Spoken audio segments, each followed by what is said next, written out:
On this episode of the 5P podcast, I'm your host and sitting down with Major General Craig Whelden. And we're going to be talking to him as Craig Whelden today. You can find him at craigwhelden.com. That's WHELDE, Echo November.com. craigwhelden.com. You'll hear me say it throughout the episode. He served over 30 years in the United States Army, rose to the rank of Major General, served in the private sector in a variety of different ways before coming back into the senior executive services with the United States Marine Corps, which I'm a Marine, so thank you very much for that, sir. Mr. Craig Whelden, or sir, is now working as a motivational speaker, and you can hire him. You can bring him into the events. You can check out everything that he is about. Go to craigwhelden.com to get the full bio and backstory. But for our 5P listeners out there, you know how this works.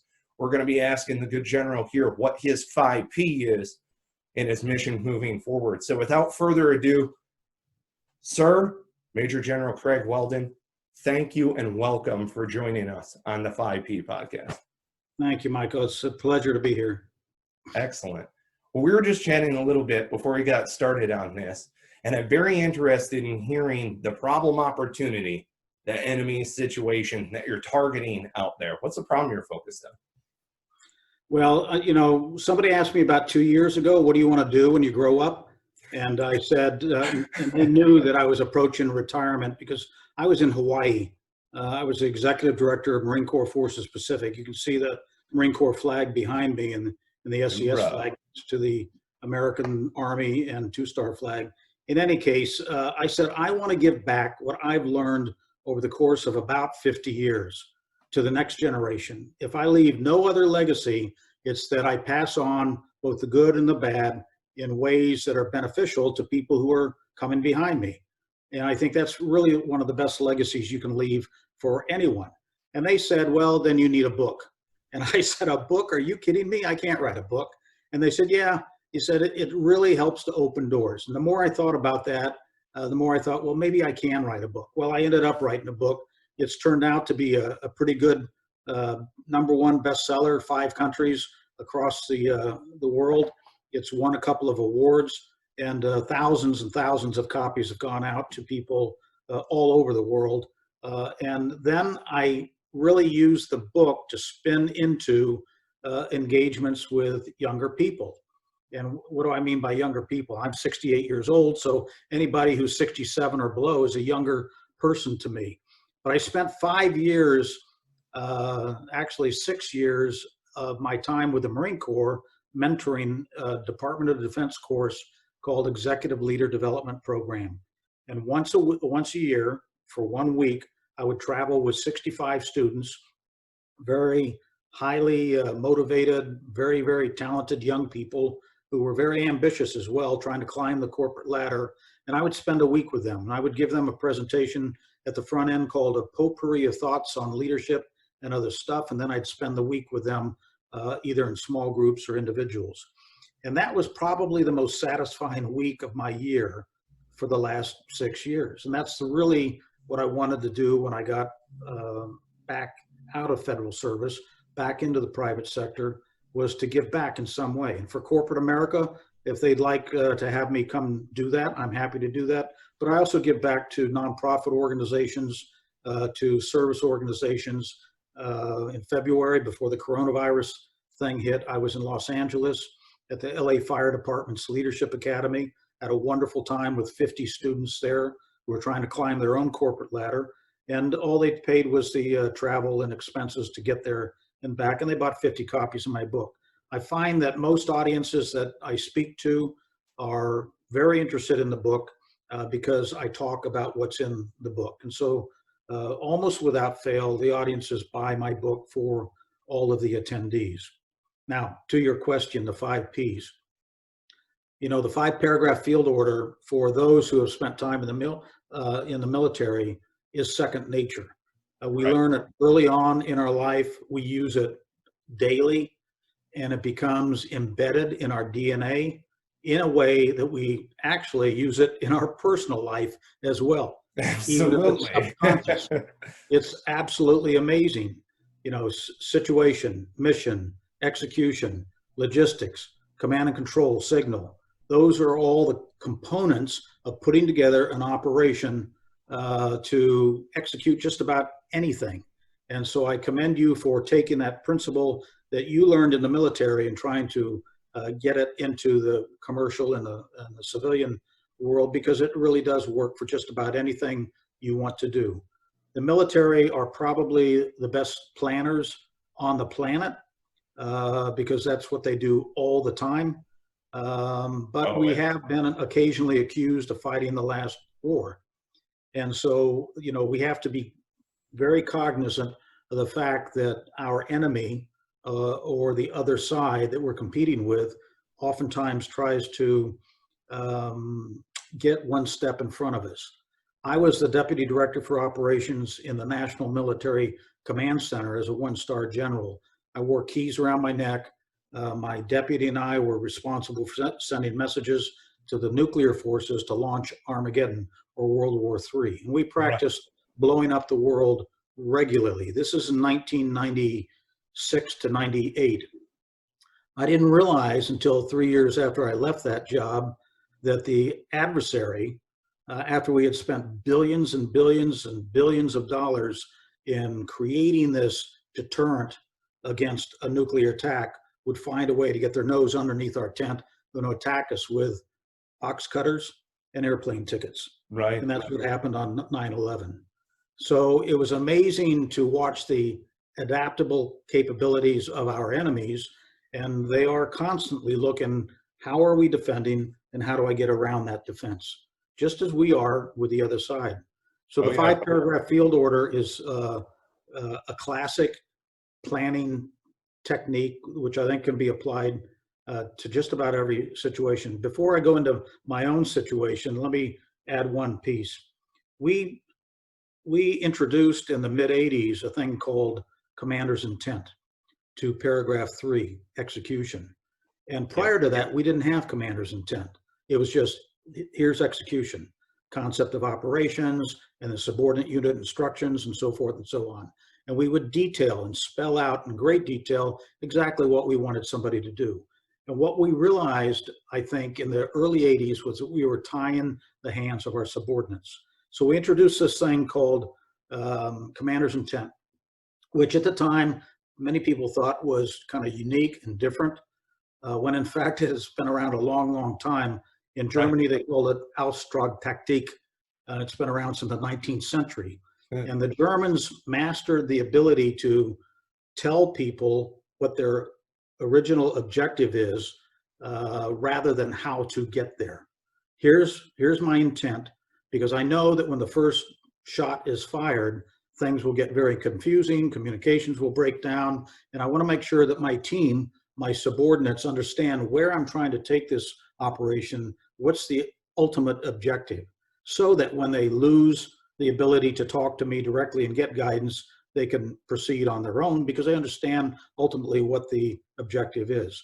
And so commander's intent was introduced in the mid-'80s. It was very, very important that the commander, the person in charge, the CEO in civilian parlance, communicates to his or her team exactly what the objective is at the end state. So that when things go wrong, particularly in a large organization where communications is more complex and more brittle, that those that are on the front lines who have the ability to influence, the strategic sergeant, as we've learned in recent years, can shape the strategy for the entire nation. You know, one soldier, one sergeant, one leader on the front line making a decision to go left instead of right when his order said go right, but he saw that the situation had changed in a way that he understood what the ultimate objective was to get on the objective. So he decided, I can't go right like I was told, I need to go left. And he's authorized to make that decision. Now that comes with some risk, obviously, but then leaders need to allow risk-taking and not penalize subordinates for taking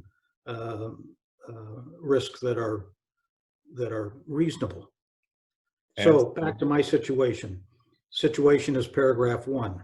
And the situation for me, 2 years ago was, well, how am I going to communicate to the next generation what I've learned in 50 years? Part of my approach was the book, because the book gives you a certain level of subject matter expertise in a topic and credibility in a topic that not having a book would not allow you to have. Oh, absolutely. So I wrote the book, and I got the book written in pretty short order, less than 4 or 5 months, published in the spring of 2019. I retired in September of 2019. By the time I retired, it was already a #1 bestseller on Amazon in 5 countries. I entered it in a number of contests. I won awards in 2 of those contests. And then I used the book as sort of a knock, knock, knock. Hi, my name's Craig Whelden. I like to talk about what I've learned in life and in leadership. I convey it in stories, just like I do in my book. Here's a copy of my book. Tell me if you're interested. And it has worked until the coronavirus hit. I had quite a number of speaking engagements, either executed or planned, coming up. Here's an example of the plan not going right, because I had several speaking engagements planned in March and April, which didn't get executed because of the coronavirus. They canceled the events. Right. And so yeah. now I'm trying to adapt to this new environment that says, okay, when will I be able to get on stage in front of a group of people in any number greater than 10 or 20? And I don't, quite frankly, know the answer to that question right now. Right. So fragmentary order, sir. It's time to pick a Frago, huh? Frago. And the Frago is, okay, there are means to communicate, as we have seen during the coronavirus. People are doing it, and they're doing funny skits. They're entertaining. They're staying in touch with their family members. And I'm doing things like this podcast with you today. There you go. Yeah. And there may be virtual meetings and conferences done in the future. I've got a Rotary presentation I'm going to do here in a couple of weeks, and they told me if we're not going to be doing it physically, we'll be doing it through Zoom. And Excellent. we still want you to be a speaker. I said, sure. I now know how to do Zoom. 6 months ago I didn't. Now I do. And so there's a lot of tools in our kit bag that we can use to achieve the end result, which for me, again, is to pass on 50 years of leadership and life lessons told in a very personal and compelling way sometimes to the next generation. And you can check out Major General Craig Whelden. Go to CraigWhelden.com, WHELDEN, CraigWhelden.com. You can learn some of these valuable insights, but I just need to, here's a giant green flag that I'm hearing out there. You took your book. This is for other entrepreneurs that are trying to get out there as well, other business leaders that are trying to get out there. You took your book and you entered it in a contest. You took your book, and it is the door knocker, dare I say it, the door kick in that you can use in order to make entrance into these things. So that is a valuable insight as far as not just, hey, you wrote a book, that's great, but you entered it into multiple contests, and 40 no's and 1 yes all of a sudden turns into a career. So that's outstanding right there. And for more insights, go to CraigWhelden.com. and you'll see what he's talking about. You can subscribe to, he's on iTunes in a variety of places. I've seen that as well as in videos. So make sure that you're checking out Major General Craig Whelden. And you have just heard his situation. What is the mission? Do you have a mission statement? You will. The mission is to pay. To the extent that I'm able to pay forward 50 years of leadership and life lessons too, not just leadership lessons. I can talk to, when I look at a conference and say, am I a suitable speaker for this conference? And to me, it doesn't matter whether it's a nurses association or concrete builders. My message is universal to everybody because it's about leadership and life and learning from the mistakes and the good things that I've achieved in my life. But I do tell about it in my book, and I tell about it in my presentation. Let me tell a quick story. When I was in Command General Staff College, which is a mid-level schooling for military officers in the 80s, the Chief of Staff of the Army, who's a senior guy in the Army, came out to speak to us.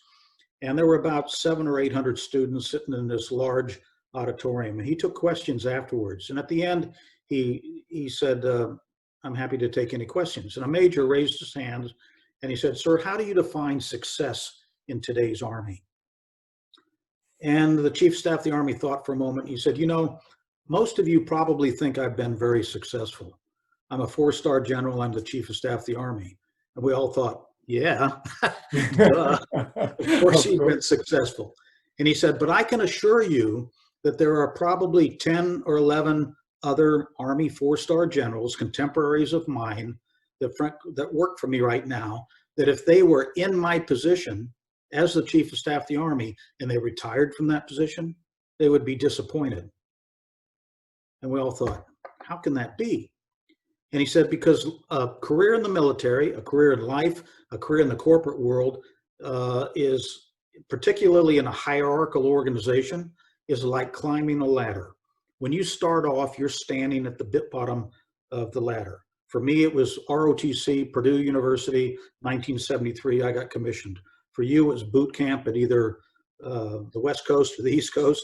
Right. And you got your Eagle, Globe, and Anchor put into your hand, and you became a Marine.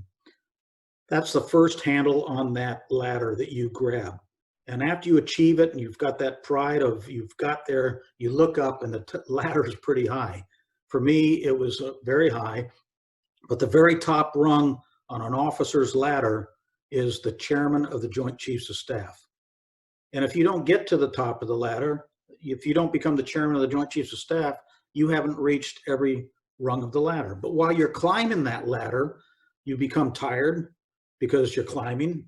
It becomes harder because the rungs are further apart. Sometimes you have to jump to get to the next rung. Right. The air is thinner because of the altitude, and everybody has a last rung on their ladder. And for 99% of us, it's not the top rung on your ladder.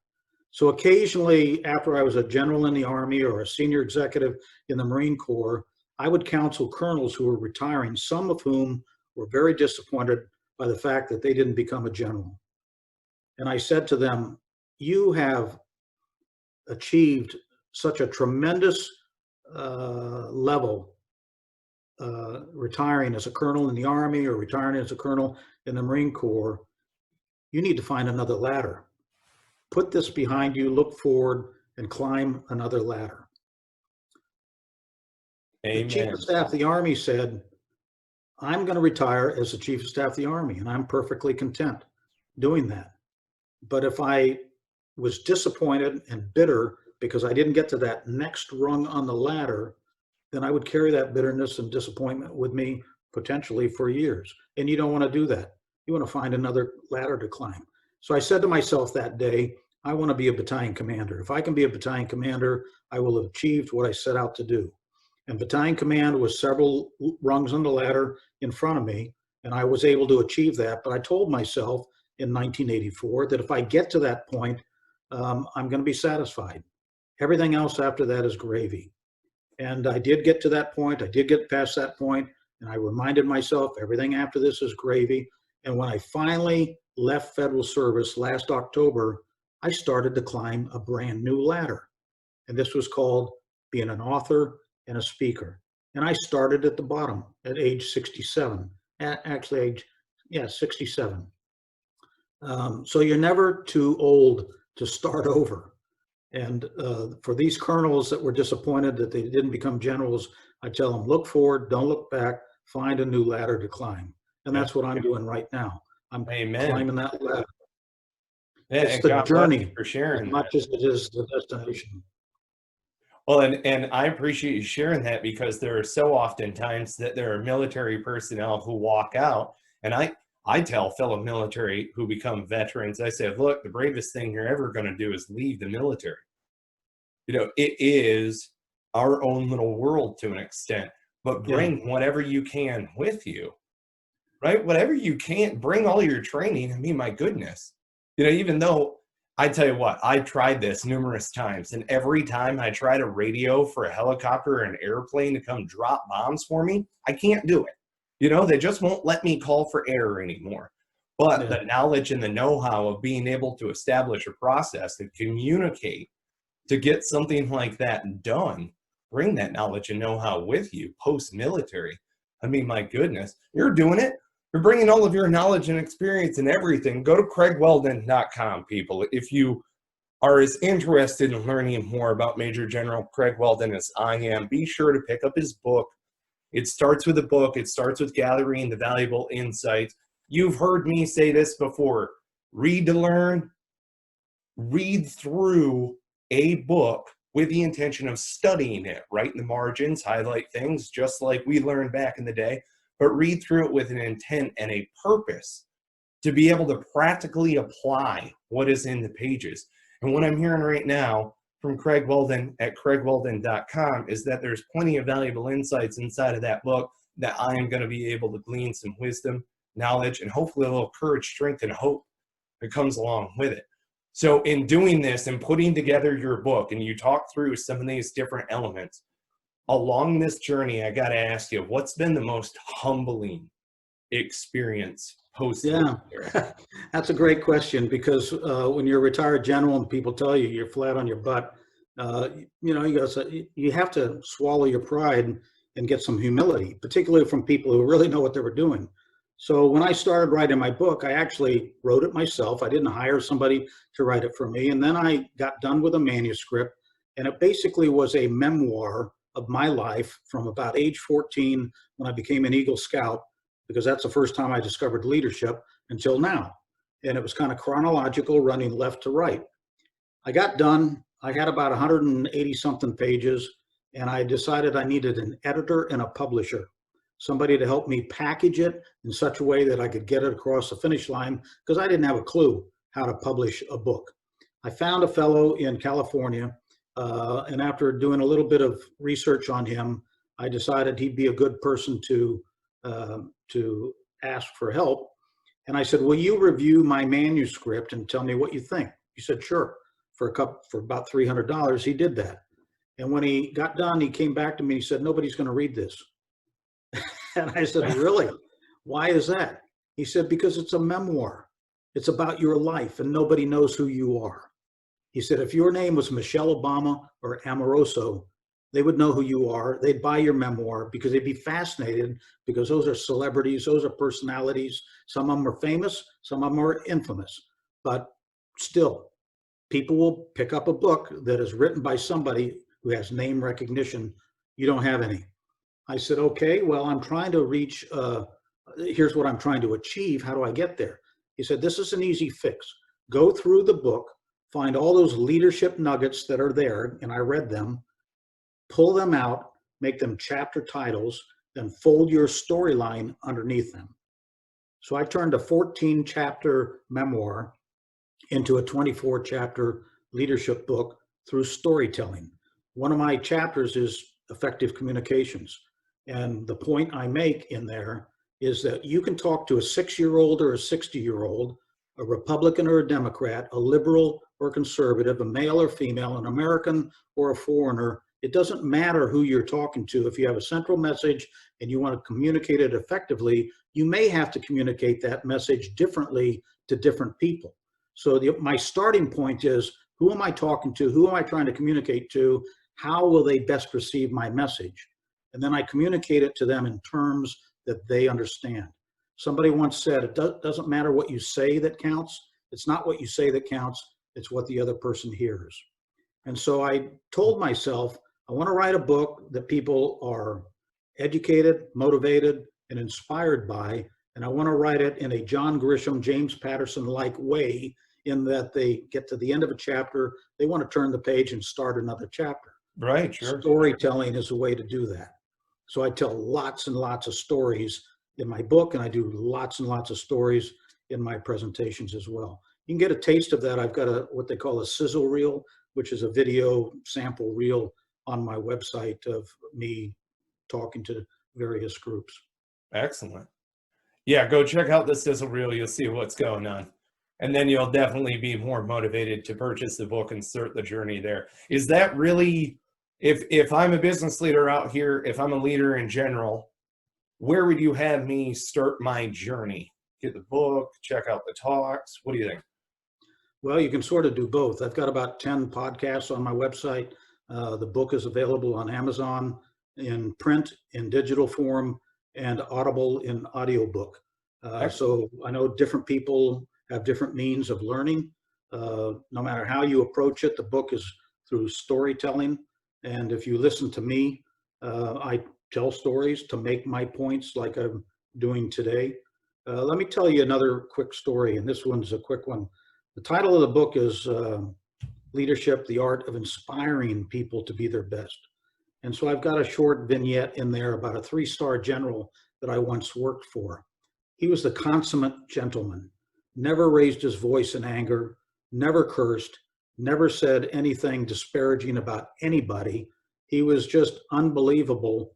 And some people would say, how did this guy ever become a general? He's such a nice guy. He was also very, very talented and very, very bright. And a colonel came up to me one day and he said, you know, General so-and-so is the toughest guy I have ever worked for. And I thought, really? Why is that? And he said, because I never wanted to disappoint him. And I knew exactly what he meant. Oh, absolutely. I Yeah. thought, boy, you hit the nail on the head. If an organization, this is a 3-star general that had probably 40 to 50,000 soldiers in his organization. Most of them, certainly the senior leaders that reported directly to him and knew him well, they woke up every morning thinking, how can I do my job the best possible way so that I don't disappoint the boss? And if you have that kind of inspirational leadership, you've got a very powerful organization. Amen. That's so fantastic. Get more of this inspiring talk. Go to craigwhelden.com, get the book, get motivated, hire the Major General Craig Whelden to come in and speak with your audiences. And so in closing today, as we start to wrap things up, we've talked a lot about your website and about how people can go and check you out in general. How can someone connect with you? Well, there's a number of ways. I'm on LinkedIn. I have about 4,200 people that I'm connected to and growing on a daily basis. I'm happy to connect with people on LinkedIn. If you go to my website, there's a contact page where you can send me a message. It's info@craigwhelden.com. And you just type Craig Whelden into Google, you'll find me. I'm an easy person to find, an easy person to connect with. And one of the things I take great pride in is my responsiveness. If people reach out to me, even if I don't agree or don't really want their services, you're going to get a response from me quickly. I used to tell people that work for me, if you don't hear from me within 8 hours, then you didn't connect with me. I didn't get your message, because I will respond. And so if people are interested in connecting with me, I'm happy to get connected through one of those means. So there you go. If you're a fellow motivated business leader out there and you're looking to connect with Major General Craig Whelden, that's Whelden, go research right now. Go to your favorite search engine out there. Go on LinkedIn, connect. We are connections on LinkedIn. And I hope that we stay in touch and continue to grow each other's network as both of our businesses continue to grow as adjacent units. So you definitely have an adjacent unit in 5paragraph.com. And I really do appreciate you coming in here, sharing your insights, and sir, God bless you for your service. Well, thanks for yours as well. The day after Memorial Day, when we recognize the service and sacrifice of so many people that came before us and gave the ultimate price, it's a pleasure always to talk to a fellow veteran. Well, thank you, sir. Folks, thank you so much for tuning in to another episode of the 5P podcast. You can get all of our interviews in audio form on the podcast. That's iTunes, Stitcher, Player FM. Subscribe, rate, review. If you're watching our clips that are out there on YouTube, the full video is inside of the 5P Inner Circle. You've heard me say it before. Go to 5paragraph.com. Use the military management method. We have a 30-day free trial going on right now. You can get into the Inner Circle, get all of the resources, get all of these valuable insights on the full interview uninterrupted. Go to 5paragraph.com right now. I really do appreciate you all paying attention through this full episode. There's plenty of stories to be had. I think we're going to have to invite the general back on here at some point in time in the not too distant future. But thank you for listening. Thank you for subscribing. Thank you for giving us your reviews. We appreciate you out there. We are grateful for you. So go ahead, click like, click subscribe, rate, review the podcast. Check out 5paragraph.com. Keep listening, keep sharing. And until next time, take care and be well.